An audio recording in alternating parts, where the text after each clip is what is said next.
जो वाक्य मुझे आपण ମାନଙ୍କ ପାଖରେ ରଖିବା ପାଇଁ ଚାହେଁ ତ ଆପଣମାନେ ପାଇପାରିବେ ମାଥ୍ୟୁ ଲିଖିତ ସୁସମାଚାର ତାର 5 ପର୍ବ 1 ରୁ 13 ପଦ ପଢିବେ ଟିକେ କିଏ? ସମସ୍ତଙ୍କୁ ପ୍ରେଜ୍ ଦ ଲର୍ଡ। ଲୋକ ସମୂହକୁ ଦେଖି ସେ ପର୍ବତ ଆରୋହଣ କଲେ।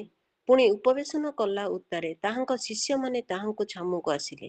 ସେଥିରେ ସେ ମୁଖ ଫିଟାଇ ସେମାନଙ୍କୁ ଶିକ୍ଷା ଦେଇ କହିବାକୁ ଲାଗିଲେ, ଆତ୍ମାରେ ଦିନହୀନ ଲୋକେ ଧନ୍ୟ, କାରଣ ସ୍ୱର୍ଗରାଜ୍ୟ ସେମାନଙ୍କର। ଶୋକାର୍ତ୍ତ ଲୋକେ ଧନ୍ୟ, କାରଣ ସେମାନେ ସାନ୍ତ୍ୱନା ପ୍ରାପ୍ତ ହେବେ। ନମ୍ର ଲୋକେ ଧନ୍ୟ, କାରଣ ସେମାନେ ପୃଥିବୀର ଅଧିକାରୀ ହେବେ। ଧାର୍ମିକତା ନିମନ୍ତେ କ୍ଷୁଧିତ ଓ ତୃଷିତ ଲୋକେ ଧନ୍ୟ, କାରଣ ସେମାନେ ପରିତୃପ୍ତ ହେବେ। ଦୟାଳୁ ଲୋକେ ଧନ୍ୟ, କାରଣ ସେମାନେ ଦୟାପ୍ରାପ୍ତ ହେବେ। ଶୁଦ୍ଧଚିତ୍ତ ଲୋକେ ଧନ୍ୟ, କାରଣ ସେମାନେ ଈଶ୍ୱରଙ୍କର ଦର୍ଶନ ପାଇବେ। ଶାନ୍ତିକାରକ ଲୋକେ ଧନ୍ୟ, କାରଣ ସେମାନେ ଈଶ୍ୱରଙ୍କର ସନ୍ତାନ ବୋଲି ଖ୍ୟାତ ହେବେ। ଧାର୍ମିକତା ନିମନ୍ତେ ତାଡ଼ନା ପ୍ରାପ୍ତ ଲୋକେ ଧନ୍ୟ, କାରଣ ସ୍ୱର୍ଗରାଜ୍ୟ ସେମାନଙ୍କର। ଆମେନ୍। 13 ଯାଏ। ଲୋକେ ଯେବେ ତୁମମାନଙ୍କୁ ମୋ ସକାଶେ ନିନ୍ଦା ଓ ତାଡ଼ନା କରନ୍ତି, ପୁଣି ମିଥ୍ୟାରେ ତୁମମାନଙ୍କ ବିରୁଦ୍ଧରେ ସମସ୍ତ ପ୍ରକାର ମନ୍ଦ କଥା କହନ୍ତି, ତେବେ ତୁମ୍ଭେମାନେ ଧନ୍ୟ। ଆନନ୍ଦ କର, ଉଲ୍ଲସିତ ହୁଅ, କାରଣ ସ୍ୱର୍ଗରେ ତୁମ୍ଭମାନଙ୍କର ପୁରସ୍କାର ପ୍ରଚୁର। ସେହିପରି ତ ସେମାନେ ତୁମ୍ଭମାନଙ୍କର ପୂର୍ବବର୍ତ୍ତୀ ଭାବବାଦୀମାନଙ୍କୁ ତାଡ଼ନା କରିଥିଲେ। ତୁମ୍ଭେମାନେ ପୃଥିବୀର ଲବଣ, କିନ୍ତୁ ଲବଣ ଯଦି ସ୍ୱାଦବିହୀନ ହୁଏ, ତେବେ ତାହା କାହିଁରେ ଲବଣତ୍ୱ ଯୁକ୍ତ ହବ? ତାହା ଆଉ କୌଣସି କାର୍ଯ୍ୟଯୋଗ୍ୟ ନୁହେଁ, କେବଳ ବାହାରେ ପକାଯାଇ ଲୋକମାନଙ୍କର ପାଦ ତଳେ ଦଳିତ ହେବାର ଯୋଗ୍ୟ। ଆମେନ୍। ଧନ୍ୟବାଦ।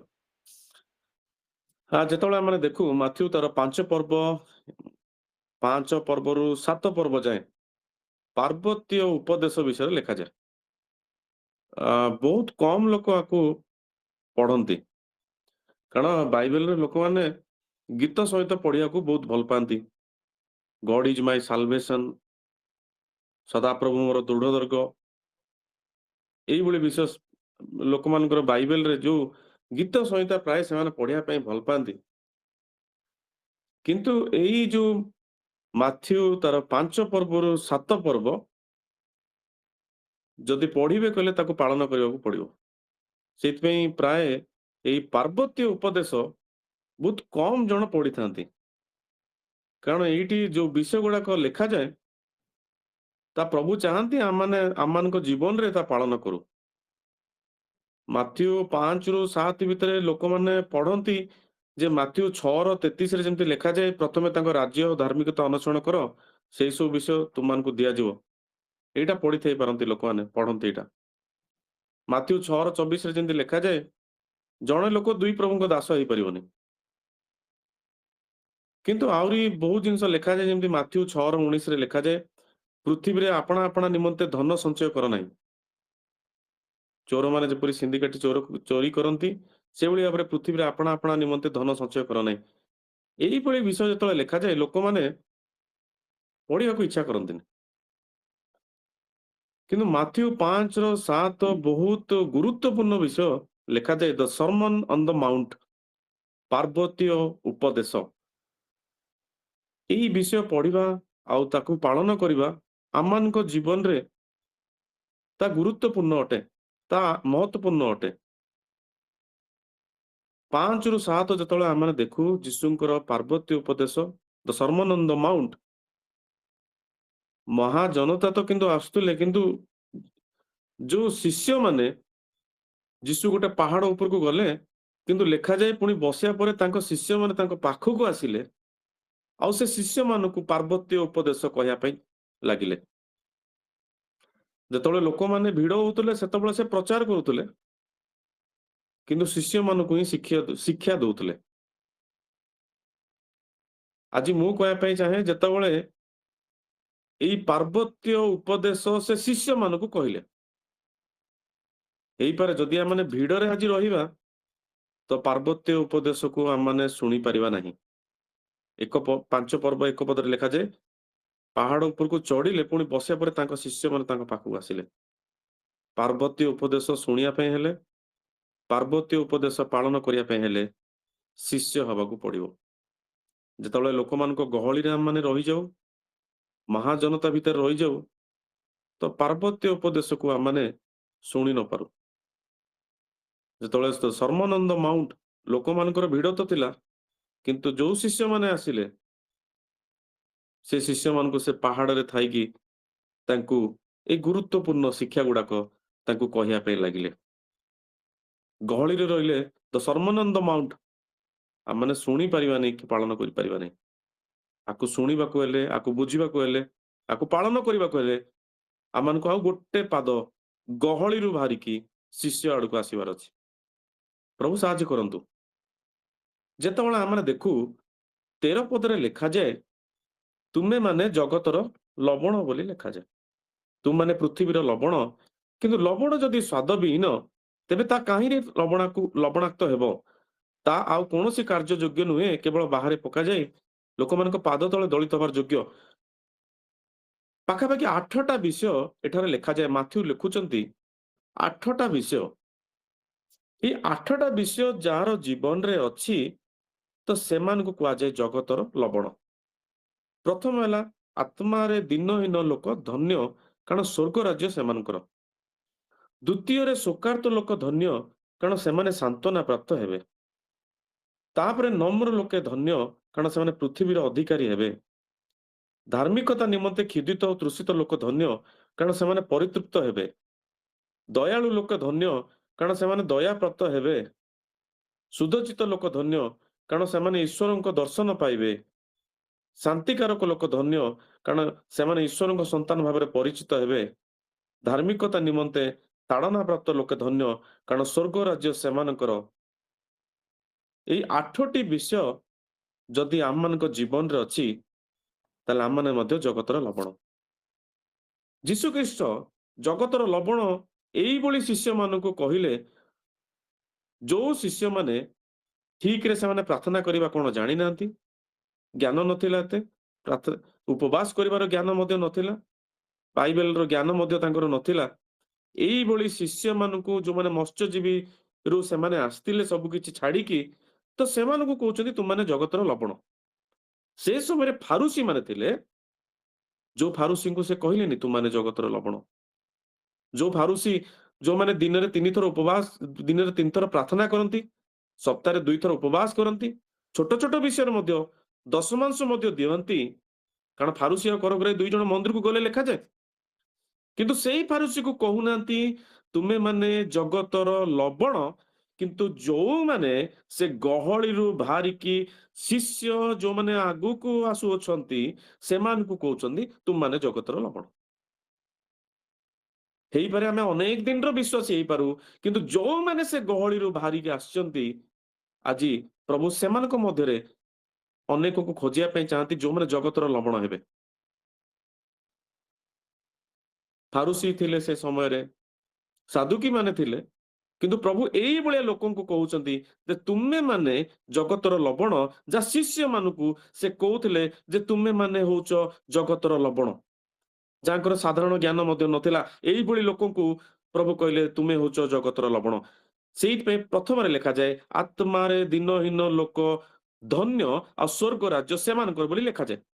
ଯଦି ଏହାକୁ ଆମେ ବୁଝୁ, ଆତ୍ମାରେ ଦୀନହୀନ ଲୋକ ଧନ୍ୟ, ଆମେ 2 ପ୍ରକାର ଲୋକ ଦେଖୁ। ଗୋଟେ ଆତ୍ମାରେ ଦୀନହୀନ, ଗୋଟେ ଶାରୀରିକ ଭାବରେ ଦୀନହୀନ। ଯୋଉମାନେ ଶାରୀରିକ ଭାବରେ ଦୀନହୀନ, ଆମେ ସେମାନଙ୍କୁ ବେଗର ବୋଲି କହିଥାଉ। ଯୋଉମାନେ ଦୈନନ୍ଦିନ ସେମାନେ ମାଗିବା ପାଇଁ ଲୋକମାନଙ୍କ ପାଖକୁ ଯାଆନ୍ତି। ଓଡ଼ିଆରେ ଯଦି ସେ ୱାର୍ଡକୁ ଆମେ ଦେଖୁ, ଯାହାକୁ କୁହାଯାଏ ଭିକାରୀ ବୋଲି କୁହାଯାଏ। ଯୋଉମାନେ ମାଗିବା ପାଇଁ ଦୈନନ୍ଦିନ ଲୋକମାନଙ୍କ ପାଖକୁ ଯାଆନ୍ତି, ଅନ୍ୟମାନଙ୍କ ଉପରେ ନିଜର ଆବଶ୍ୟକତାକୁ ପୂରଣ କରିବା ପାଇଁ ଅନ୍ୟମାନଙ୍କ ଉପରେ ସେମାନେ ନିର୍ଭର କରନ୍ତି ଦୈନନ୍ଦିନ। ଆଜି ଯାହା କିଛି ସେମାନଙ୍କ ପାଇଁ ଦରକାର, ସେମାନେ ଯାଆନ୍ତି ଦ୍ୱାର ଦ୍ୱାର ବୁଲି ସେମାନେ ମାଗନ୍ତି, ଆଉ ଯାହା ମାଗନ୍ତି ସେଇ ଅନୁସାରେ ସେଇ ଦିନଟି ସେମାନେ ଚଳନ୍ତି। ଅନ୍ୟମାନଙ୍କ ଉପରେ ସେମାନେ ସେ ଦିନ ପାଇଁ ନିର୍ଭର କରନ୍ତି। ପ୍ରତ୍ୟେକ ବିଷୟ ପୂରଣ କରିବା ପାଇଁ, ନିଜର ଆବଶ୍ୟକତାକୁ ପୂରଣ କରିବା ପାଇଁ ସେମାନେ ଘରକୁ ଘର ସେମାନେ ଯାଆନ୍ତି। ତାଙ୍କୁ କୁହାଯାଏ ଶାରୀରିକ ଭାବରେ ସେମାନେ ଦୀନହୀନ, କାରଣ ନିଜର ଆବଶ୍ୟକତାକୁ ନିଜେ ପୂରଣ କରିପାରନ୍ତି ନାହିଁ। ଅନ୍ୟମାନଙ୍କ ଉପରେ ନିଜର ଶରୀରକୁ ଆବଶ୍ୟକତାକୁ ପୂରଣ କରିବା ପାଇଁ ଅନ୍ୟମାନଙ୍କ ଉପରେ ନିର୍ଭର କରନ୍ତି, ଆଉ ସେମାନେ ଲଜ୍ଜା ପ୍ରକାଶ କରନ୍ତି ନାହିଁ। ଅନ୍ୟମାନଙ୍କ ନିକଟରେ ଯାଇକି ମାଗିବା ପାଇଁ। କିନ୍ତୁ ଗୋଟେ ଧନୀ ବ୍ୟକ୍ତି ଅନ୍ୟମାନଙ୍କ ନିକଟରେ ଯାଇକି ମାଗିବା ପାଇଁ ଲଜ୍ଜା ପ୍ରକାଶ କରେ। କିନ୍ତୁ ଶାରୀରିକ ଭାବରେ ଦିନହୀନ ବ୍ୟକ୍ତି କେବେ ଅନ୍ୟମାନଙ୍କ ନିକଟରେ ମାଗିବା ପାଇଁ ଲଜ୍ଜା ପ୍ରକାଶ କରେ ନାହିଁ, ନିଜର ଆବଶ୍ୟକତାକୁ ପୂରଣ କରିବା ପାଇଁ। ସେଇଭଳି ପ୍ରକାରେ ଆତ୍ମାରେ ଦିନହୀନ ବ୍ୟକ୍ତି ଯିଏ ଆତ୍ମିକ ଭାବରେ ଦୈନନ୍ଦିନ ସଦାପ୍ରଭୁଙ୍କ ଉପରେ ଯିଏ ନିର୍ଭର କରେ, ଯିଏ ସବୁଦିନ ନିଜର ଆବଶ୍ୟକତାକୁ ପୂରଣ କରିବା ପାଇଁ ଈଶ୍ୱରଙ୍କ ଉପରେ ଯିଏ ନିର୍ଭର କରେ, ପ୍ରତ୍ୟେକ ଦିନର ଆତ୍ମିକ ଆବଶ୍ୟକତାକୁ ପୂରଣ କରିବା ପାଇଁ ସେ ଦୈନନ୍ଦିନ ଈଶ୍ୱରଙ୍କ ଉପରେ ନିର୍ଭର କରେ। କିନ୍ତୁ ଅନେକ ଅଛନ୍ତି ଯୋଉମାନେ କୁହନ୍ତି ମୋର ନାହିଁ, ମୋର ଆଜି ଯଥେଷ୍ଟ ଅଛି। 2-3 ଦିନ ସେମାନେ ପ୍ରଭୁଙ୍କ ନିକଟକୁ ଯାଆନ୍ତିନି, ପ୍ରାର୍ଥନା କରନ୍ତିନି, ପ୍ରଭୁଙ୍କ ନିକଟରେ ଆରାଧନା କରନ୍ତିନି, କାରଣ ମୋ ପାଖରେ ବହୁତ ଖାଦ୍ୟ ଅଛି। ସେମାନେ ଆତ୍ମାରେ ଦିନହୀନ ଲୋକ ନୁହନ୍ତି। ଆତ୍ମାରେ ଦିନହୀନ ଲୋକ ଧନ୍ୟ, ସ୍ୱର୍ଗ ରାଜ୍ୟ ସେମାନଙ୍କର। ଏଇ ଉକ୍ତିଟି ଲେଖାଗଲା ଯୋଉମାନେ ଦୈନନ୍ଦିନ ଈଶ୍ୱରଙ୍କ ଉପରେ ନିର୍ଭର କରନ୍ତି, ନିଜର ଆବଶ୍ୟକତାକୁ ପୂରଣ କରିବା ପାଇଁ, ଯୋଉମାନେ ଲଜ୍ଜା ପ୍ରକାଶ କରନ୍ତିନି। ଅନେକ ଅଛନ୍ତି ସେମାନେ କହନ୍ତି ଏତିକି ପ୍ରାର୍ଥନା ଯଥେଷ୍ଟ, ଏତିକି ଆରାଧନା ଯଥେଷ୍ଟ, ନିଜକୁ ସୀମିତ କରନ୍ତି। ଥରେ ଯଦି ଆଜି ମଣ୍ଡଳୀ ଯାଆନ୍ତି, ପୁଣି 7-8 ଦିନ ପରେ 10 ଦିନ ପରେ ସେମାନେ ଯାଆନ୍ତି। ଥରେ ଯଦି ପ୍ରାର୍ଥନା କରନ୍ତି ଗୋଟେ ଦିନ, ଆଉ 2-3 ଦିନ ଯାଏ କରନ୍ତିନି। ଆମମାନଙ୍କ ପିଲାମାନଙ୍କ ଜୀବନରେ ସେଇଭଳି ହୁଏ। ଆମମାନେ ବହୁତ ବ୍ୟତିବ୍ୟସ୍ତ ହେଇଥାଉ ନିଜ ପିଲାମାନଙ୍କ ପାଇଁ, କିନ୍ତୁ ସେମାନଙ୍କ ଜୀବନରେ ମଧ୍ୟ ଏଇଭଳି ହୁଏ। ଆଜି ଯଦି ଈଶ୍ୱରଙ୍କ ଉପରେ ନିର୍ଭର କରନ୍ତି, ଯଦି କିଛି ସମସ୍ୟା ଆସେ, ଯଦି କିଛି ଦରକାର ପଡେ, ଯଦି ଚାକିରିର ଆବଶ୍ୟକତା ଥାଏ, ତାହେଲେ ଆମେ ନିର୍ଭର କରୁ। ଯଦି ସବୁକିଛି ଠିକ ଚାଲେ, ଆମେ ନିର୍ଭର କରିନଥାଉ। ଆମେ ନିଜର ବଳ, ନିଜର ଦକ୍ଷତା ଉପରେ ଆମେ ନିର୍ଭର କରିଥାଉ। କିନ୍ତୁ ଆତ୍ମାରେ ଦିନହୀନ ଲୋକ ଧନ୍ୟ, ସ୍ୱର୍ଗ ରାଜ୍ୟ ସେମାନଙ୍କର। ହେଇପାରେ ଗୋଟେ ଧନୀ ବ୍ୟକ୍ତି ନିଜର ଧନ ଦ୍ୱାରା ଜଗତକୁ ପ୍ରାପ୍ତ କରିପାରେ, କିନ୍ତୁ ଗୋଟେ ଧନୀ ବ୍ୟକ୍ତି ସ୍ୱର୍ଗ ରାଜ୍ୟ ପ୍ରାପ୍ତ କରିପାରିବ ନାହିଁ। ସ୍ୱର୍ଗ ରାଜ୍ୟ ପ୍ରାପ୍ତ କରିବାକୁ ହେଲେ ଆତ୍ମାରେ ଦିନହୀନ ହେବାକୁ ପଡିବ। ଧନୀ ବ୍ୟକ୍ତି ସବୁ କିଛି ବିଷୟ ତାର ଦେଇକି ଜଗତକୁ ସେ ପ୍ରାପ୍ତ କରିପାରେ, ନୋ ଡାଉଟ୍। କିନ୍ତୁ ସ୍ୱର୍ଗ ରାଜ୍ୟକୁ ପ୍ରାପ୍ତ କରିବାକୁ ହେଲେ ଆତ୍ମାରେ ଦିନହୀନ ବ୍ୟକ୍ତି ହିଁ ସ୍ୱର୍ଗ ରାଜ୍ୟକୁ ପ୍ରାପ୍ତ କରିପାରିବ। ହାଲେଲୁୟା।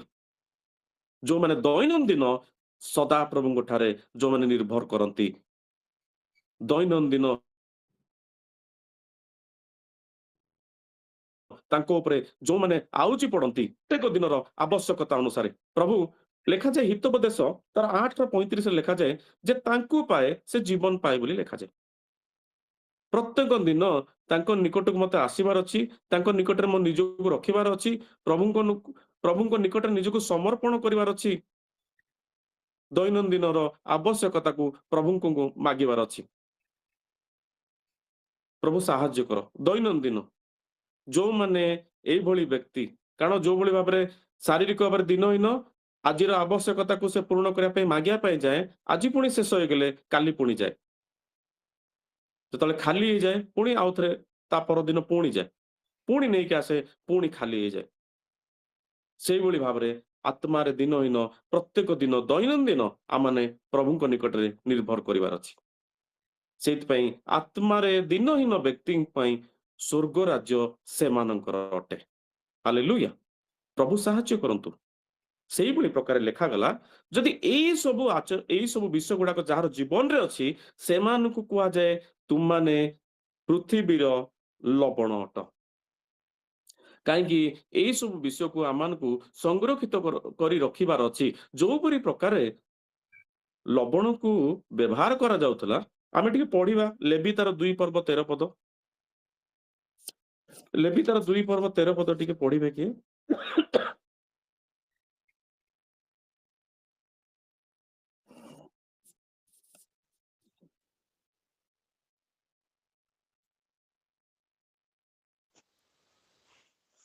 ଲେଖାଯାଏ, ଆଉ ତୁମ୍ଭେ ଆପଣା ଭକ୍ଷ୍ୟ ନୈବେଦ୍ୟର ପ୍ରତ୍ୟେକ ଦ୍ରବ୍ୟ ଲବଣାକ୍ତ କରିବ। କଦାପି ତୁମ୍ଭେ ଆପଣା ଭକ୍ଷ୍ୟ ନୈବେଦ୍ୟକୁ ତୁମ ପରମେଶ୍ୱରଙ୍କ ନିୟମ ସୂଚକ ଲବଣ ରହିତ ହେବାକୁ ଦେବ ନାହିଁ। ତୁମର ସମସ୍ତ ନୈବେଦ୍ୟ ସହିତ ଲବଣ ଉତ୍ସର୍ଗ କରିବ। ଲବଣକୁ ଏଭଳି ଭାବରେ ବ୍ୟବହାର କରାଯାଉଥିଲା ଯାହା ନଷ୍ଟ ହେବାକୁ ଦିଏ ନାହିଁ, ଯାହା ସଂରକ୍ଷିତ କରିକି ରଖେ। ଆମମାନେ ଜାଣୁ ଯେତେବେଳେ ଫ୍ରିଜ ନଥିଲା, ଲୋକମାନେ ଲବଣ ଟିକେ ପକେଇକି ରଖୁଥିଲେ, କାରଣ ତା ନଷ୍ଟ ହେବାକୁ ଦିଏ ନାହିଁ। ଲୁଣ ପକେଇକି ତାକୁ ରଖୁଥିଲେ। ଲୋକମାନେ ଖାଦ୍ୟରେ। ବହୁତ ପୁରୁଣା ସମୟରେ ଲୋକମାନେ ଏଇଭଳିଆ ଭାବରେ କରୁଥିଲେ। ତ ଯଦି ଆମମାନେ ପୃଥିବୀର ଆଜି ଲବଣ, ତାହେଲେ ପ୍ରଭୁଙ୍କର ଉପସ୍ଥିତି ଯୋଉ ଦୈନନ୍ଦିନ ଯଦି ଆମମାନଙ୍କ ଜୀବନରେ ଅଛି ତାକୁ ସଂରକ୍ଷିତ କରିକି ରଖିବାର ଆବଶ୍ୟକତା ରହିଅଛି।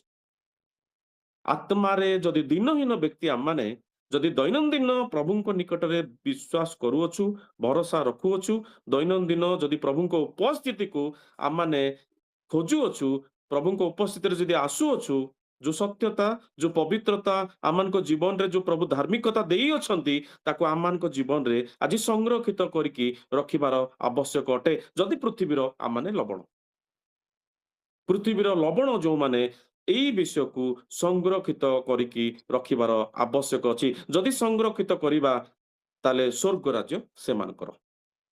ଆତ୍ମାରେ ଦିନହୀନ ବ୍ୟକ୍ତି ସ୍ୱର୍ଗ ରାଜ୍ୟ ସେମାନଙ୍କର, ଆଉ ସେମାନେ ହଉଛନ୍ତି ପୃଥିବୀର ଲବଣ, କାରଣ ଏଇ ବିଷୟକୁ ସଂରକ୍ଷିତ କରିକି ସେମାନେ ରଖନ୍ତି। ପ୍ରଭୁ ସାହାଯ୍ୟ କରନ୍ତୁ। ଦ୍ୱିତୀୟରେ ଲେଖାଯାଏ, ଶୋକାର୍ତ୍ତ ଲୋକ ଧନ୍ୟ, କାରଣ ସେମାନେ ସାନ୍ତ୍ୱନା ପ୍ରାପ୍ତ ହେବେ। ଯଦି ଆମେ ଦେଖୁ ଆଜି ଜଗତର ଲୋକମାନେ ଅନେକ ବିଷୟ ପାଇଁ ଶୋକ କରନ୍ତି। ନିଜ ପରିବାରରେ ଯଦି କାହାକୁ ସେମାନେ ହରେଇଲେ ତା ପାଇଁ ଶୋକ କରନ୍ତି।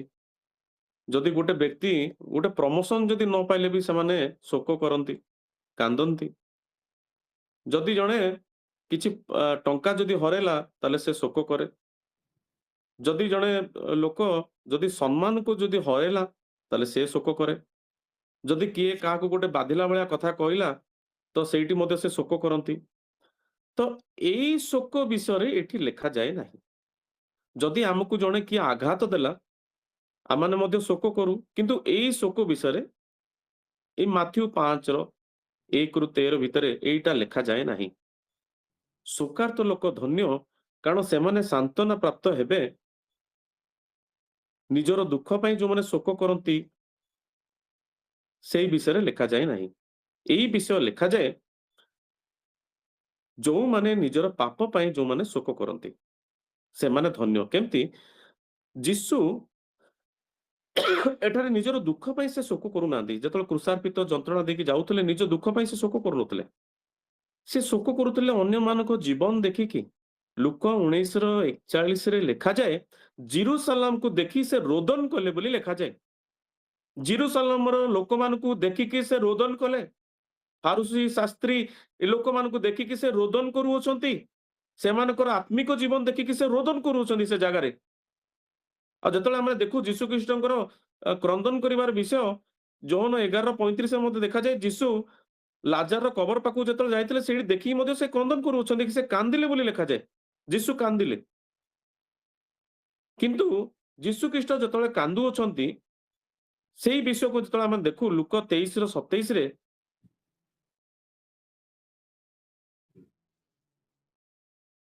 ଲେଖା, ପଛରେ ଯାଉଥିଲେ। ଆଉ ସେଇ ମହାଜନତା ଭିତରେ ସ୍ତ୍ରୀ ଲୋକମାନେ ଥିଲେ ଯୋଉମାନେ କ୍ରନ୍ଦନ କରୁଥିଲେ, ବାହୁନି ବାହୁନି କାନ୍ଦୁଥିଲେ। ଆଉ ଯୀଶୁ ଖ୍ରୀଷ୍ଟ ବୁଲି ପଡନ୍ତେ ତାଙ୍କୁ କହିଲେ, ଆରେ ଏ ସ୍ତ୍ରୀ ମାନେ ତୁମେ ମାନେ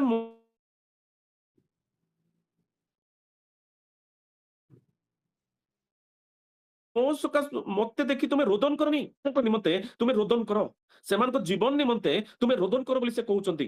କାରଣ ଯିଏ ନିଜର ପାପ ପାଇଁ ରୋଦନ କରିବ ସେଇ ଶୋକାର୍ତ୍ତ ଲୋକ ଧନ୍ୟ, କାରଣ ସେମାନେ ସାନ୍ତ୍ୱନା ପ୍ରାପ୍ତ ହେବେ। ଆଜି ଅନେକ ଅଛନ୍ତି ନିଜର ପାପ ପାଇଁ ସେମାନେ କ୍ରନ୍ଦନ କରନ୍ତି ନାହିଁ, ନିଜର ଜୀବନ ପାଇଁ ସେମାନେ କ୍ରନ୍ଦନ କରନ୍ତି ନାହିଁ। ନିଜର ଦୁଃଖ ପାଇଁ ଆମେ କାନ୍ଦି ପାରୁ, କିନ୍ତୁ ନିଜର ପାପ ପାଇଁ ଆମେ କେବେ କାନ୍ଦିଛୁ? କେବେ କାନ୍ଦିକି ପ୍ରାର୍ଥନା କରୁଛୁ, ପ୍ରଭୁ ମୋ ଜୀବନରେ ପାପ ଅତିଶୟ ବଢିଗଲାଣି, ମୋ ପିଲାମାନଙ୍କ ଜୀବନରେ ପାପ ଅତିଶୟ ବଢିଗଲାଣି? ଆମେ କେବେ କ୍ରନ୍ଦନ କରିଛୁ ଆମମାନଙ୍କର ପିଲାର ପାପ ପାଇଁ? ଆମେ ଅତ୍ୟଧିକ ଆମେ କ୍ରନ୍ଦନ କରିଥାଉ, ପିଲାମାନଙ୍କର ଚାକିରି ପାଇନି, ତା ଦେହ ଭଲ ନାହିଁ, ତାର ବିବାହ ଠିକ ଜାଗାରେ ହେଲାନି, କିନ୍ତୁ କେତେ ଥର ଆମେ କ୍ରନ୍ଦନ କରିଛୁ ଯେ ମୋ ପିଲାର ଆତ୍ମିକ ଜୀବନ ଠିକ ନାହିଁ। ଏଇ ବିଷୟରେ ଲେଖାଯାଏ, ଯୋଉମାନେ ନିଜ ଜୀବନର ପାପ ପାଇଁ କ୍ରନ୍ଦନ କରନ୍ତି ସେଇ ଶୋକାର୍ତ୍ତ ଲୋକ ଧନ୍ୟ, କାରଣ ପ୍ରଭୁ ସେମାନଙ୍କୁ ସାନ୍ତ୍ୱନା ଦେବେ। ଯୋଉମାନେ ବାହୁନି ବାହୁନି କାନ୍ଦନ୍ତି ଯୋଉମାନଙ୍କର ପାପ ପାଇଁ, ପ୍ରଭୁ ସେମାନଙ୍କୁ ସାନ୍ତ୍ୱନା ଦେବେ। ନିଜର ପଦପଦବୀ, ନିଜର ଟଙ୍କା, ନିଜର ଆମମାନେ ଧନ ଜମି ଏଇ ହରେଇଲେ ଆମମାନେ କ୍ରନ୍ଦନ କରିଥାଉ, କିନ୍ତୁ ପ୍ରଭୁ ଆଜି କହିବା ପାଇଁ ଚାହାନ୍ତି ଯେ ଯୋଉମାନେ ତାଙ୍କ ପାପ ସକାଶୁ ଯୋଉମାନେ କ୍ରନ୍ଦନ କରନ୍ତି ପ୍ରଭୁ ସେମାନଙ୍କୁ ସାନ୍ତ୍ୱନା ଦେବେ। ଯେତେବେଳେ ଆମେ ଦେଖୁ ପାଉଲ ଯେତେବେଳେ କରନ୍ଥୀୟ ମଣ୍ଡଳୀକୁ ଯେତେବେଳେ ଆସିଲେ ସେତେବେଳେ ସେମାନେ ଲୋକମାନଙ୍କର ପାପ ଦେଖିକି ସେ କ୍ରନ୍ଦନ କଲେ ବୋଲି ଲେଖାଯାଏ, ଶୋକ କଲେ। ଦ୍ୱିତୀୟ କରନ୍ଥୀୟ 12:20-21 ଟିକେ ପଢନ୍ତୁ। ଦ୍ୱିତୀୟ କରନ୍ଥୀୟ 12:21। ବୀରେନ୍ଦ୍ର ଭାଇ କ୍ଷମା ଚାହିଁବି, 5 ମିନିଟ ଅଧିକା ହେଇପାରେ ମୋର। କାଳେ ମୁଁ ପୁନର୍ବାର ଉପସ୍ଥିତ ହେଲେ ମୋହର ଈଶ୍ୱର ତୁମ୍ଭମାନଙ୍କ ସମ୍ବନ୍ଧରେ ମୋତେ ପୁନର୍ବାର ଅବନତ କରନ୍ତି। ପୁଣି ଯେଉଁମାନେ ପୂର୍ବରେ ପାପ କରିଛନ୍ତି ଆଉ ଆପଣା କୃତ ଅସୁଚିତା, ବ୍ୟଭିଚାର ଓ କାମୁକତା ସକାଶେ ଅନୁତାପ କରିନାହାନ୍ତି, ଏପରି ଅନେକ ଲୋକ ନିମନ୍ତେ ମୁଁ ଶୋକ କରେ। ଆମେନ୍। 21 ପଦ ଶୋକ କରେ, ଠିକ ଅଛି, ଧନ୍ୟବାଦ ଭଉଣୀ। ଦେଖନ୍ତୁ ଏଇଠି ଲେଖାଯାଏ, ପାଉଲ କହନ୍ତି ମୁଁ ସେମାନଙ୍କ ନିମନ୍ତେ ଶୋକ କରେ ଯୋଉମାନେ ବ୍ୟଭିଚାର, ଯୋଉମାନେ ଅସୁଚିତା, ଯୋଉମାନେ କାମୁକତାରେ ଲିପ୍ତ ଅଛନ୍ତି, ଅନୁତାପ ଏପର୍ଯ୍ୟନ୍ତ ଯାଏଁ କରିନାହାନ୍ତି, ସେମାନଙ୍କ ନିମନ୍ତେ ମୁଁ ଶୋକ କରେ। ଆଉ ଯୋଉମାନେ ଶୋକ କରନ୍ତି ଶୋକାର୍ଥ ଲୋକ ଧନ୍ୟ ଅଟନ୍ତି। ଆଜି ଆମମାନଙ୍କର ପିଲାମାନଙ୍କ ପାପ ପାଇଁ ଶୋକ କରିବାର ଅଛି, କ୍ରନ୍ଦନ କରିବାର ଅଛି। ଆମମାନଙ୍କ ନିଜ ପାପ ପାଇଁ କ୍ରନ୍ଦନ କରିବାର ଅଛି। ଯୋଉମାନେ କରିବେ ସେମାନେ ଧନ୍ୟ, କାରଣ ସେମାନେ ସାନ୍ତ୍ୱନା ପ୍ରାପ୍ତ ହେବେ। ପ୍ରଭୁ ସାହାଯ୍ୟ କରନ୍ତୁ। ଯଦି ଏଇ ବିଷୟ ଅଛି ଆମମାନେ କହୁ ପ୍ରଭୁ ତୁମେ ମତେ ଲବଣ କର, ଯୋଉ ଦ୍ୱାରା କି ଲବଣକୁ ଶୁଦ୍ଧିକରଣ ପାଇଁ ବ୍ୟବହାର କରାଯାଏ। ଯେତେବେଳେ ଆମେ ପଢୁ ଦ୍ୱିତୀୟ ରାଜାବଳୀ 2:19 ପଦ, ଦ୍ୱିତୀୟ ରାଜାବଳୀ 2:19 ପଦ ଯେତେବେଳେ ଆମେ ପଢୁ, ସେତେବେଳେ ଜିରିୟ ନଗର ଲେଖାଯାଏ ଆର ଜଳ ମନ୍ଦ ଆଉ ଭୂମି ଫଳନାଶକ ଥିଲା। କିନ୍ତୁ 20 ପଦରେ ଲେଖାଯାଏ, ତହିଁରେ ସେ କହିଲେ ମୋ ନିକଟକୁ ଗୋଟେ, ଏଲିଶା କହୁଛନ୍ତି ମୋ ନିକଟକୁ ଗୋଟେ ନୂତନ ପାତ୍ର ଆଣ ଆଉ ତହିଁରେ ଲବଣ ଦିଅ। ତହୁଁ ସେମାନେ ତାହାଙ୍କ ନିକଟକୁ ଆଣିଲେ, ସେଥିରେ ସେ ଜଳ ନିର୍ଜନ ନିକଟକୁ ଗଲେ ଆଉ ତହିଁରେ ଲବଣ ପକାଇଲେ। ସଦାପ୍ରଭୁ ଏ କଥା କହନ୍ତି, ମୁଁ ଏଇ ଜଳ ଭଲ କଲି, ତା ମୃତ୍ୟୁଜନକ ଅବା ଫଳନାଶକ ଆଉ ହେବ ନାହିଁ। এই ଜାଗାରେ ଲବଣକୁ ଶୁଦ୍ଧିକରଣ ପାଇଁ ବ୍ୟବହାର କରାଯାଉଛି। ସମସ୍ତ ପ୍ରକାର ମନ୍ଦ ବିଷୟକୁ ବାହାର କରିବା ପାଇଁ ଲବଣ ପକାଯାଉଛି। ଆଜି ଯଦି ଜଗତର ଲବଣ ପ୍ରଭୁ ଏଇ ପାପକୁ ଆମମାନେ ପରିଷ୍କାର କରିବା ପାଇଁ ତୁମେ ସାହାଯ୍ୟ କର। ହାଲେଲୁୟା। ଶୋକାର୍ତ ଲୋକ ଧନ୍ୟ, ଯୋଉମାନେ ନିଜ ପାପ ପାଇଁ ଯୋଉମାନେ ଶୋକ କରନ୍ତି, ସେମାନେ ହଉଛନ୍ତି ପୃଥିବୀର ଲବଣ। ଆଉ ପ୍ରଭୁ ତୁମେ ଲବଣ ଭାବରେ ମତେ ତୁମେ ବ୍ୟବହାର କର। ଏଇ ଲବଣତ୍ୱକୁ ହରେଇବା ପାଇଁ ଦିଅ ନାହିଁ। ପାଦ ତଳେ ଦଳିତ ହବାର ଯୋଗ୍ୟ ଅଟେ ଯୋଉମାନେ ଲବଣତ୍ୱକୁ ହରାନ୍ତି। ପ୍ରଭୁ ତୁମେ ଏଇଭଳି ଲବଣ ମତେ କର, ଯୋଉ ଲବଣ ଯାହା ମୋ ଜୀବନରେ ଶୁଦ୍ଧିକରଣ କରିବା ପାଇଁ ପ୍ରଭୁ ସାହାଯ୍ୟ କରିବ। ହାଲେଲୁୟା। ଏଇଭଳି ଲବଣ କର ଯାହା ବ୍ୟବହାର ଉପଯୋଗୀ ହେବ। ଯେତେବେଳେ ରାସ୍ତା ତିଆରି କରାଯାଏ, ପିଚୁ ରାସ୍ତା ତଳେ ଲବଣ ଦିଆଯାଏ, ଯାହାର ସ୍ୱାଦ ନଥାଏ, ଏଇଭଳି ଲବଣତ୍ୱ ହରେଇଥିବା ଲବଣକୁ ପାଦ ତଳେ ଦଳିତ ହବା ପାଇଁ ଯୋଗ୍ୟ ଅଟେ ଯୋଉମାନେ ଚାଲିକି ଯାଆନ୍ତି। କିନ୍ତୁ ପ୍ରଭୁ ତୁମେ ଏଇଭଳିଆ ଲବଣ ମତେ କର, ଯୋଉ ଲବଣ ବ୍ୟବହାର ଉପଯୋଗୀ ହେବ, ଆଉ ଏଇଭଳି ଲବଣ ଯାହା ଶୁଦ୍ଧିକରଣ ପାଇଁ ବ୍ୟବହାର କରାଯାଏ। ପ୍ରଭୁ ଯଦି ମୋ ଜୀବନରେ ପାପ ଅଛି, ଯେପରି ମୋର ପରିଷ୍କାର କରିବା ପାଇଁ ପ୍ରଭୁ ତୁମେ ସାହାଯ୍ୟ କର। ଆଉ ଯଦି ଆମମାନେ ଲବଣ, ତାହେଲେ ଆମମାନଙ୍କ ଜୀବନରେ ଥିବା ପାପକୁ ଆମମାନେ ପରିଷ୍କାର କରିବା ପାଇଁ ପ୍ରଭୁ ବ୍ୟବହାର କରନ୍ତୁ। ହାଲେଲୁୟା। ପ୍ରଭୁ ସାହାଯ୍ୟ କରନ୍ତୁ। ଯେତେବେଳେ ଆମେ ଦେଖୁ ଏଠି ଏଲିଶା ଲବଣକୁ ବ୍ୟବହାର କରୁଛନ୍ତି। ଆଉ ଏଇଠି ଲେଖାଯାଏ ପାର୍ବତୀ ଉପଦେଶରେ, ଯୋଉମାନେ ଶୋକାର୍ତ ଲୋକ ସେମାନେ ଧନ୍ୟ। ତୃତୀୟରେ ବହୁତ ଗୁଡା ବିଷୟ ଅଛି, କିନ୍ତୁ କମ ବିଷୟ କହିବି, ତାପରେ ଶେଷ କରିବି। ଲେଖାଯାଏ ନମ୍ର ଲୋକେ ଧନ୍ୟ, ସେମାନେ ପୃଥିବୀର ଅଧିକାରୀ ହେବେ। ଯେତେବେଳେ ଆମେ ଦେଖିବା ଯୀଶୁ ଖ୍ରୀଷ୍ଟ ଯିଏ ସବୁଠୁ ନମ୍ର ଥିଲା ଆମେ ଦେଖିବାକୁ ପାଉ। ମାଥ୍ୟୁ 11:29 ଯଦି ଆପଣ ପଢିବେ, ଲେଖାଯାଏ ମୁଁ ନମ୍ରଚିତ ଓ ମୃଦୁଶୀଳ ବୋଲି ଲେଖାଯାଏ। ତାଙ୍କୁ ଲୋକମାନେ କୋରଡା ପ୍ରହାର କରୁଥିଲେ, ତାଙ୍କୁ ଲୋକମାନେ ବର୍ଷାଘାତ କରୁଥିଲେ, ତାଙ୍କୁ ଲୋକମାନେ ଛେପ ପକଉଥିଲେ, ତାଙ୍କ ଦାଢି ଭିଡୁଥିଲେ, କିନ୍ତୁ କାହା ପାଇଁ କେବେ ବି ସେ ଏଇଭଳିଆ କହିନାହାନ୍ତି ଯେ ପ୍ରଭୁ ତୁମର ବିଚାର କରନ୍ତୁ। କେବେ ବି କହିନାହାନ୍ତି। ପ୍ରଭୁ ଏମାନଙ୍କୁ କ୍ଷମା କର ବୋଲି କହିଛନ୍ତି। ଏମାନେ କଣ କରୁଛନ୍ତି ଜାଣନ୍ତିନି, ଏଇଭଳି ଭାବରେ ସେ କୁହନ୍ତି। କେବେ ବି କହିନାହାନ୍ତି ପ୍ରଭୁ ତୁମର ବିଚାର କରନ୍ତୁ। ଗୋଟେ ନମ୍ର ଭାବରେ ସବୁ କିଛି ବିଷୟ ସେ ସହିଗଲେ। ଯୀଶୁ କ୍ରୁଶକୁ ଗଲେ ତାଙ୍କ ପ୍ରତ୍ୟେକ ଅଧିକାର ତାଙ୍କ ଠାରୁ ନିଆଗଲା। ଯେତେବେଳେ ବିଚାର କରାଯାଉଥିଲା ତାଙ୍କର ବିଷୟ କେହି ବି ଶୁଣିଲେନି। ସମସ୍ତେ ତାଙ୍କୁ ଦୋଷୀ କଲେ। କିନ୍ତୁ ଲେଖାଯାଏ ଫିଲିପିଓ 2:8 ସେ କ୍ରୁଶୀୟ ମୃତ୍ୟୁ ପର୍ଯ୍ୟନ୍ତ ଅବନତ କରି ଆଜ୍ଞାବହ ହେଲେ ବୋଲି ଲେଖାଯାଏ। ନିଜକୁ ଅବନତ କଲେ। ସବୁଠାରୁ ନମ୍ର କଲେ ନିଜକୁ। ପ୍ରଭୁ ସାହାଯ୍ୟ କରନ୍ତୁ।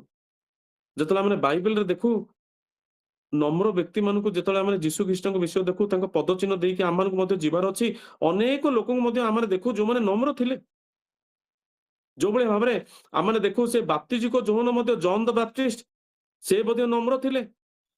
କାରଣ ଯେତେବେଳେ ଯୋହନ 3:30 ଲେଖାଯାଏ, ବାପ୍ତିଜିକ ଯୋହନ କହୁଛନ୍ତି ଯେ let him increase I must decrease ବୋଲି ସମସ୍ତେ ପଢିଥିବେ। ସେ ଅବଶ୍ୟ ବଢନ୍ତୁ, ଯୀଶୁ ଖ୍ରୀଷ୍ଟ ଅବଶ୍ୟ ବଢନ୍ତୁ, କିନ୍ତୁ ମୁଁ ହ୍ରାସ ହେବି। ମୁଁ ପ୍ରାର୍ଥନା କରେ ପ୍ରଭୁ ଗୋଟେ ଜଳନ୍ତା କ୍ୟାଣ୍ଡେଲ ଭଳିଆ ତୁମେ ମତେ କର। କେମିତି? କ୍ୟାଣ୍ଡେଲ ଯେତେବେଳେ ବଡ ଥାଏ, ଉଚ୍ଚା ଥାଏ, ଯେତେବେଳେ ତା ଦେହରେ ପ୍ରଦୀପ ଥାଏ, ବହୁତ କମ ଭାବରେ ସେ ଆଲୋକ ଦିଏ। କିନ୍ତୁ ଯେତେବେଳେ ଗୋଟେ କ୍ୟାଣ୍ଡେଲ ଯେତେ ଜଳି ଜଳି ଯିବ ସେତେ ହ୍ରାସ ହବ, କିନ୍ତୁ ଆଲୋକ ସେତେ ପ୍ରଜ୍ୱଳିତ ହୁଏ। ହାଲେଲୁୟା। ପ୍ରଭୁ ସେଇଭଳିଆ କରନ୍ତୁ। ଯେତେ ନମ୍ର ହବା ସେତେ ଆଲୋକିତ ହେବା, ଯେତେ ନମ୍ର ହବା ସେତେ ପ୍ରଜ୍ୱଳିତ ହେବା। ଯେତେବେଳେ ଲବଣ ସହିତ ଯେତେବେଳେ ଆକୁ ଦେଖୁ, ଗୋଟେ ଲବଣ ଯେତେବେଳେ ଲୁଣକୁ ଆମେ ଗୋଟେ ତରକାରୀରେ ପକେଇବା, ସେ ତରକାରୀରେ ଭେଣ୍ଡି ଥାଇପାରେ, ଜହ୍ନି ଥାଇପାରେ, ଆଳୁ ଥାଇପାରେ, ବାଇଗଣ ଥାଇପାରେ, କିନ୍ତୁ ଲବଣ ଯେତେବେଳେ ସେମାନଙ୍କ ସହିତ ମିଶେ, ସେତେବେଳେ ଲବଣର ସ୍ୱାଦକୁ ଆମେ ଜାଣି ନପାରୁ, କିନ୍ତୁ ଭେଣ୍ଡିର ସ୍ୱାଦକୁ ଆହୁରି ଭଲ ଭାବରେ ଜାଣିପାରୁ। ଆଳୁର ସ୍ୱାଦକୁ ଆହୁରି ଭଲ ଭାବରେ ଜାଣିପାରୁ। ଯେତେବେଳେ ଚିକେନରେ ଯଦି ପକେଇବା, ସେଇ ଚିକେନର ସ୍ୱାଦକୁ ଆହୁରି ଭଲ ଭାବରେ ଆମେ ଜାଣିପାରୁ। କିନ୍ତୁ ଲବଣର ସ୍ୱାଦ ଯେମିତି ସେ ନିଜକୁ ନମ୍ର କରେ, ନିଜର ସ୍ୱାଦକୁ ଏତେ ମାତ୍ରାରେ ପ୍ରକାଶ ନ କରି, କିନ୍ତୁ ଯାହା ଦେହରେ ଯାଏ ତାର ସ୍ୱାଦକୁ ବଢେଇଥାଏ। ସେଇଭଳି ପ୍ରକାରେ ଆଜି ଆମମାନଙ୍କ ଜୀବନରେ ଯେତେବେଳେ ଖ୍ରୀଷ୍ଟୀୟଙ୍କର ଗୁଣ ଯେତେବେଳେ ଆମମାନଙ୍କ ଜୀବନରେ ଆସେ, ସେତେବେଳେ ତାହା ସ୍ୱାଦଯୁକ୍ତ କରେ। ହାଲେଲୁୟା। ପ୍ରଭୁ ଆଜି ଆମମାନଙ୍କୁ ସେଇ ଲବଣ କରନ୍ତୁ। ଆମମାନଙ୍କର ବିଷୟ ନ ଦେଖାଯାଇ ଖ୍ରୀଷ୍ଟଙ୍କର ବିଷୟ ଆହୁରି ଅଧିକ ମାତ୍ରାରେ ତାହା ପ୍ରକାଶ ପାଉ। ଖ୍ରୀଷ୍ଟଙ୍କର ସ୍ୱଭାବ ଆମମାନଙ୍କ ଜୀବନରେ ପ୍ରକାଶ ପାଉ। ଖ୍ରୀଷ୍ଟଙ୍କର ଗୁଣ ଆମମାନଙ୍କ ଜୀବନରେ ତାହା ସ୍ୱାଦଯୁକ୍ତ କରୁ। ଲବଣ କେବେ ହେଲେ ତାର ସ୍ୱାଦକୁ ଆମେ ଜାଣିପାରୁନଥାଉ, କିନ୍ତୁ ଯୋଉ ପରିବାରରେ ମିଶିଲେ ସେଇ ପରିବା ଆହୁରି ସ୍ୱାଦରୁ ସ୍ୱାଦଯୁକ୍ତ ହେଇଥାଏ। ହାଲେଲୁୟା। ପ୍ରଭୁ ସାହାଯ୍ୟ କରନ୍ତୁ। ଆଉ ଯଦି ଆମେ ଲବଣ, ତାହେଲେ ସମସ୍ତଙ୍କ ସହିତ ପ୍ରଭୁ ମିଶିବା ପାଇଁ ମଧ୍ୟ ସାହାଯ୍ୟ କରନ୍ତୁ। ସମସ୍ତଙ୍କ ସହିତ ଭେଣ୍ଡିରେ ମଧ୍ୟ ମିଶିବ, ଜହ୍ନିରେ ମଧ୍ୟ ମିଶିବ, ବାଇଗଣରେ ମଧ୍ୟ ମିଶିବ, ଆଳୁରେ ମଧ୍ୟ ମିଶିବ। ସମସ୍ତଙ୍କ ସହିତ ଲବଣ ମିଶିଯାଏ। ଆଜି ଅନେକ ଅଛନ୍ତି ଯୋଉମାନେ ଲୋକମାନଙ୍କ ସହିତ ମିଶି ପାରନ୍ତିନି। ମଣ୍ଡଳୀରେ ଗଲେ ସମସ୍ତଙ୍କୁ ପ୍ରେଜ୍ ଦ ଲର୍ଡ ବୋଲି ବି କୁହନ୍ତିନି। ଯାହା ସହିତ ସେମାନେ ମିଶିବାକୁ ଇଚ୍ଛା କରନ୍ତି, ସେମାନଙ୍କ ସହିତ ହିଁ କେବଳ ମିଶନ୍ତି। ଅନ୍ୟମାନଙ୍କ ସହିତ ତାଙ୍କ ମୁହଁ ଦେଖିବାକୁ ମଧ୍ୟ ଇଚ୍ଛା କରନ୍ତିନି। ସେମାନେ ଜଗତର ଲବଣ ହେଇପାରିବେ ନାହିଁ। କୋଉଠି ନା କୋଉଠି ସେମାନେ ଲବଣତ୍ୱକୁ ହରେଇଛନ୍ତି। ଆଜି ଯଦି ପ୍ରତ୍ୟେକ ପରିବାରରେ ଯଦି ଆମେ ମିଶିବାର ଯଦି ଅଛି, ପ୍ରଭୁ ଏଇ ଲବଣ ଆଜି ଆମମାନଙ୍କୁ କରନ୍ତୁ। ଅନେକ ଅଛନ୍ତି ଦୀର୍ଘ ଦିନ ଯାଏଁ ସେମାନଙ୍କ ପାଳକଙ୍କ ସହିତ କଥା ହେବା ପାଇଁ ମଧ୍ୟ ଇଚ୍ଛା କରନ୍ତିନି। ସେମାନେ ଯାହା ଶିକ୍ଷା ଦିଅନ୍ତି ତାଙ୍କୁ ମାନିବା ପାଇଁ ଇଚ୍ଛା କରନ୍ତିନି। ତାହେଲେ ଆମେ ଜଗତର ଲବଣ ହେଇପାରିବା ନାହିଁ। ଯଦି ପୃଥିବୀର ଆଜି ଆମେ ଲବଣ ଅଟୁ, ପ୍ରତ୍ୟେକ ପରିବାରରେ ମିଶିବାର ଅଛି। ଲୁଣ କେବେ କୁହେ କି ପକେଇଲା ସମୟରେ ତରକାରୀରେ ଆଳୁ ସହିତ ମିଶିବେନି, ଖାଲି ଭେଣ୍ଡିରେ ମିଶିବି। କେବେ ଲବଣ କୁହେ କି ବାଇଗଣରେ ମିଶିବି, ଜହ୍ନିରେ ମିଶିବିନି। ନାଇଁ, ସବୁ ଜାଗାରେ ସମାନ ପରିମାଣରେ ମିଶିକି ତାର ସ୍ୱାଦକୁ ବଢେଇଥାଏ। ଯଦି ପୃଥିବୀର ଆଜି ଆମେ ଲବଣ, ତାହେଲେ ପ୍ରତ୍ୟେକ ବ୍ୟକ୍ତିଙ୍କ ସହିତ ଆମେ ମିଶିବା। ଅନେକ ଅଛନ୍ତି ମଣ୍ଡଳୀକୁ ଯାଆନ୍ତି, କିନ୍ତୁ ଯାହା ସହିତ ପଡେନି ତା ପାଖରେ ବସି ନଥାନ୍ତି। ତାର ମୁହଁ ଦେଖିବାକୁ ମଧ୍ୟ ଇଚ୍ଛା କରନ୍ତିନି। ତାହେଲେ ଜଗତର ଲବଣ ହେଇପାରିବେ ନାହିଁ। ସେଇଥିପାଇଁ ଦ ସର୍ମନ୍ ଅନ୍ ଦ ମାଉଣ୍ଟ ଅନେକ ପଢିବା ପାଇଁ ଇଚ୍ଛା କରନ୍ତିନି। ଏଇଥିପାଇଁ ଯଦି ଲବଣ ହେବେ, ତାହେଲେ ଆତ୍ମାରେ ଦିନହୀନ ହେବାକୁ ପଡିବ। ଯଦି ଲବଣ ହେବେ, ତାହେଲେ ନିଜର ପାପ ପାଇଁ କ୍ରନ୍ଦନ କରିବା ପାଇଁ ପଡିବ। ଯଦି ଲବଣ ହେବେ, ତାହେଲେ ନିଜର ସ୍ୱାଦକୁ ପ୍ରକାଶ ନ କରି କିନ୍ତୁ ଅନ୍ୟର ସ୍ୱାଦକୁ ବଢେଇବାକୁ ପଡିବ। ଆହୁରି ବହୁତ ବିଷୟ ଅଛି କିନ୍ତୁ ସମୟ ହେଇଯାଇଛି। ଯଦି ଲବଣ ମାନେ ତାହେଲେ ଅନ୍ୟର ସ୍ୱାଦକୁ ବଢେଇବାର ଅଛି। ସବୁବେଳେ ନିଜର ପ୍ରଶଂସା, ନିଜର ଗୁଣଗାନ, ନିଜେ ମୁଁ ଏମିତି ଏଇ ବିଷୟ କହିବା ବନ୍ଦ କରୁ, କିନ୍ତୁ ଅନ୍ୟମାନଙ୍କର ସ୍ୱାଦକୁ ବଢାଉ। ତା ଗୋଟେ ନମ୍ର ବ୍ୟକ୍ତିର ପରିଚୟ ଅଟେ। ଅନ୍ୟକୁ ନିଜ ଠାରୁ ଶ୍ରେଷ୍ଠ କହିବା। ଅନ୍ୟ ସେ ଜଣେ ମୋ ଠାରୁ ଭଲ ବ୍ୟକ୍ତି ଅଟନ୍ତି, ସେ ଜଣେ ମୋ ଠାରୁ ତାଙ୍କର ଭଲ ଟ୍ୟାଲେଣ୍ଟ ଅଛି। ଯୋଉମାନେ ସେୟା କହନ୍ତି ସେମାନେ ନମ୍ର ଅଟନ୍ତି। ତ ଲୁଣର ଗୁଣ ମଧ୍ୟ ସେଇଭଳିଆ ପ୍ରକାର। କେବେ ହେଲେ ନିଜର ସ୍ୱାଦକୁ ପ୍ରକାଶ ନ କରି ଅନ୍ୟର ସ୍ୱାଦକୁ ବଢେଇଥାଏ। ଯଦି ଆଜି ଆମମାନେ, ମୁଁ କହିବା ପାଇଁ ଚାହେଁ, ଯଦି ଗହଳିରେ ଅଛୁ ତାହେଲେ ଲବଣ ହେଇପାରିବାନି। ଯଦି ଶିଷ୍ୟ ଆଡକୁ ଆସୁ, ଆଉ ଯଦି ଏଇ ବିଷୟ ଆମମାନଙ୍କ ଜୀବନରେ ଯଦି ଆଜି ନାହିଁ, ପ୍ରଭୁଙ୍କ ନିକଟରେ କ୍ରନ୍ଦନ କରୁ। ପ୍ରଭୁ ଦ ସର୍ମନ ଅନ୍ ଦ ମାଉଣ୍ଟ, ଆଜି ଯୋଉମାନେ ପଢି ନାହାନ୍ତି, ମୁଁ କହିବା ପାଇଁ ଚାହେଁ ମାଥ୍ୟୁ 5-7 ଥରେ ପଢନ୍ତୁ ଆଟଲିଷ୍ଟ। ସେ ବିଷୟ ଯାହା ଲେଖାଯାଏ ତାକୁ ଆମମାନଙ୍କୁ ପାଳନ କରିବାକୁ ପଡିବ। ଆଉ ଯୋଉମାନେ ଯଦି ଲବଣତ୍ୱକୁ ଯଦି ହରେଇଛନ୍ତି, ତାଙ୍କୁ ପ୍ରଭୁ ବ୍ୟବହାର କରିପାରିବେ ନାହିଁ। ସେମାନେ ସେ ରୋଡରେ ତଳେ ଯୋଉ ପକାଯାଏ, ଆଉ ଲୋକମାନେ ତାପରେ ଚାଲିକି ଯାଆନ୍ତି। ଆଜି ଆମମାନେ ଏଇ ମୁଁ କହିବା ପାଇଁ ଚାହେଁ, ଅନେକ ଆଜି ଲେଣ୍ଟରେ ଅଛନ୍ତି। ମତେ ଅନେକ ପ୍ରଶ୍ନ କରନ୍ତି, ଲେଣ୍ଟରେ ଆମମାନେ କାହିଁକି ଲୋକମାନେ ଲେଣ୍ଟ କରନ୍ତି? ନୋ ଡାଉଟ୍ ଆମମାନେ ଉପବାସ ତ କରିବା, କିନ୍ତୁ ତା ବାହିକ ଭାବରେ ନ ହଉ। ଲବଣତ୍ୱକୁ ରଖିବାର ଅଛି। ନିଜର ପାପ ପାଇଁ କ୍ରନ୍ଦନ କରୁ। ଯୀଶୁ ଖ୍ରୀଷ୍ଟଙ୍କର କୃଷାର୍ପିତ ମୃତ୍ୟୁକୁ, ଯନ୍ତ୍ରଣାକୁ ଆମମାନେ ନିଶ୍ଚୟ ମନେ ପକେଇବା, କିନ୍ତୁ ନିଜର ପାପରୁ, ଯେତେବେଳେ ଯୀଶୁ ଖ୍ରୀଷ୍ଟ ଆସିଥିଲେ ଆମମାନଙ୍କୁ ପାପରୁ ଯେଭଳି ଭାବରେ ମୁକ୍ତି ଦେଇଥିଲେ, ଆଜି ମଧ୍ୟ ସେଇଭଳି ପ୍ରକାରେ ନିଜର ପାପ ପାଇଁ ବାହୁନି ବାହୁନି କାନ୍ଦୁ, ନିଜର ପାପ ପାଇଁ କ୍ରନ୍ଦନ କରୁ। ଆଉ ସେଇ ଶୋକାର୍ତ ଲୋକ ପାଇଁ ଲୋକଙ୍କୁ ପ୍ରଭୁ ନିଶ୍ଚୟ ସାନ୍ତ୍ୱନା ଦେବେ। ଯଦି ଆଜି ଆମମାନେ ପୃଥିବୀର ଲବଣତ୍ୱକୁ ଆଜି ଆମମାନଙ୍କ ପାଖରେ ରଖିବାର ଅଛି। ହାଲେଲୁୟା। ପ୍ରଭୁ ଏଇ ଅଳ୍ପ ବାକ୍ୟରେ ସାହାଯ୍ୟ କରନ୍ତୁ। ଆମେନ୍। ଆସ ମାନେ ଶୁଣିଥିବା ବାକ୍ୟ ନିମନ୍ତେ ଏବଂ ବକ୍ତାଙ୍କ ପାଇଁ ପ୍ରାର୍ଥନା କରିବା। ସଂକ୍ଷେପରେ ଆମମାନଙ୍କ ମଧ୍ୟରେ ଅଛନ୍ତି ସିଷ୍ଟର ମିନତି ସାହୁ। ସେ ବକ୍ତାଙ୍କ ପାଇଁ ଏବଂ ଶୁଣିଥିବା ବାକ୍ୟ ନିମନ୍ତେ ପ୍ରାର୍ଥନା କରିବେ। ହାଲେଲୁୟା।